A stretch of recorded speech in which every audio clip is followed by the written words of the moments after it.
Bobby Green against Thiago Moises. We got minus 275 on King Bobby Green and plus 235 on Thiago Moises. And the line is starting to widen.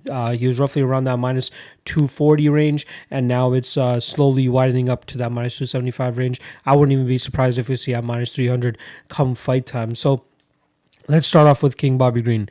He's coming off 3 straight victories now over Clay Guida, Lando Venata, and then Alan Patrick, most recently on September 12th. But this is a guy who's completely taking advantage of the fact that the UFC is doing so many events and they're willing to rebook these fighters relatively quickly. So during this whole COVID era, we've already seen Bobby Green rack up 3 Ws, and that's since June 20th. So within the span of just over 4 months, he's going in there and getting 4 fights. And it could possibly be 4 victories. And it's crazy that he's able to go out there and get 5 fights in the span of 12 months. That's the most he's ever done, at least in his UFC career. The one thing that has plagued Bobby Green in the past before was his lack of being able to stay active. You know, he would go out there and get a victory and then he would just disappear for a bit. Or he'd go out there and get a loss and then disappear for a bit. And now it seems like he's really putting it together with solid decision victories, all 3 decision victories last time out. But he seems like he's really, truly coming into his own. And it's weird to say that for a guy that's coming into his 39th MMA fight.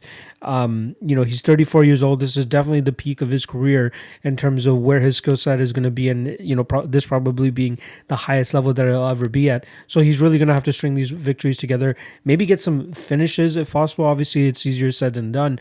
But if he was getting finishes, he probably would be getting a little bit more of a push, with some of the guys that he was fighting. But against Thiago Moises here, he has an interesting foe who, a high-level jiu-jitsu player, but seems like he doesn't show as much of it in the MMA realm as he did in the jiu-jitsu realm.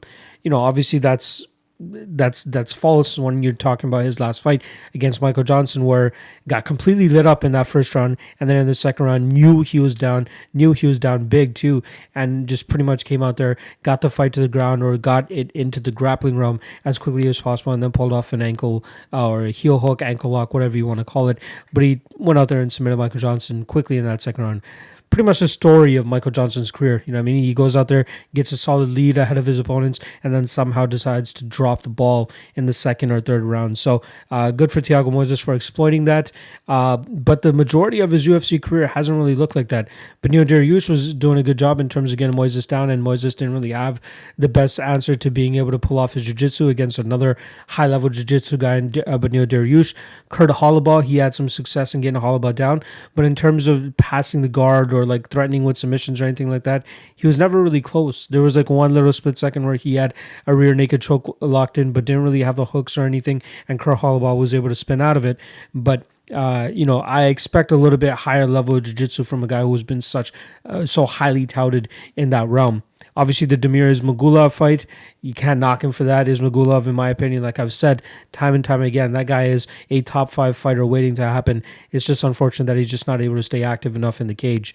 But with Thiago Moises now, Bobby Green has a weird test here. So we know on the feet, Bobby Green will more than likely go out there and outstrike Moises. Moises, considering he's mainly a jiu-jitsu guy, has solid head kicks, has some solid elbows as well too. But one thing that lacks for him on my side of things is the fact that he's just not busy enough. He could go out there and land some decent strikes, but is just not throwing enough and is able to allow his opponent to really get ahead in in the output department. And I fully expect Bobby Green to be landing the cleaner and better shots in this fight. My concern, however, is the fact that Bobby Green's takedown defense, even though it's at 72%, he's been taken down at least once in 8 of his 14 UFC fights. It's something that seems to pretty much happen more often than not. Clay Guida was able to get him down. And the one thing that Bobby Green does is when he's trying to work back to his feet, he really does give up his back. And that's a little bit of a concern here against a high-level jiu-jitsu guy in Thiago Moises. With that said, just as I was talking about it in the Thiago Moises breakdown, I'm not the most... I'm not the most sold on Moises' jiu-jitsu when it comes to the MMA game. Yeah, the ankle lock was great and all that, but I don't think he's going to be able to pull off something like that against a guy like Bobby Green. Though again, my only lingering issue here with Bobby Green is he will get taken down, but I don't expect him to get controlled for that long. However, giving up the back every time he's trying to get back to his feet is a little bit of a concern against a high level jiu-jitsu guy like Thiago Moises. With that said, I don't feel comfortable playing Bobby Green higher than minus 300 here. He should absolutely go out there and do work on Thiago Moises on the feet. It's just the slight little mistakes that Bobby Green could potentially make that will allow Thiago Moises to go out there and get a submission victory of sorts. I don't think yet. I'm pretty certain that Bobby Green has never been submitted in his career, so that's something that he should hold in high regard. However, Thiago Moises, if you do give up his back, or if you do give him his back.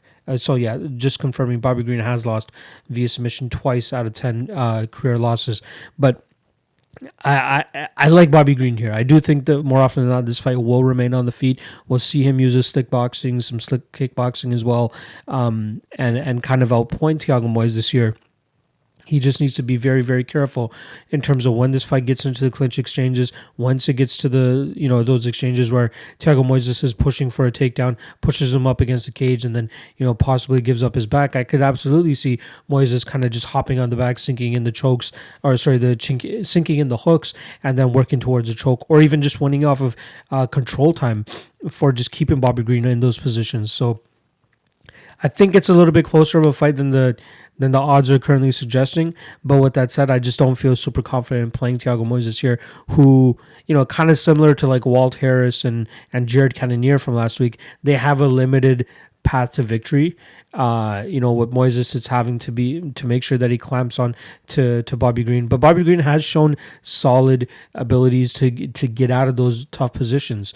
Maybe not to the level of Thiago Moises when it comes to the jiu-jitsu, but I do like Bobby Green to still go out there and on point and get this fight. So I'm taking Bobby Green to win this fight.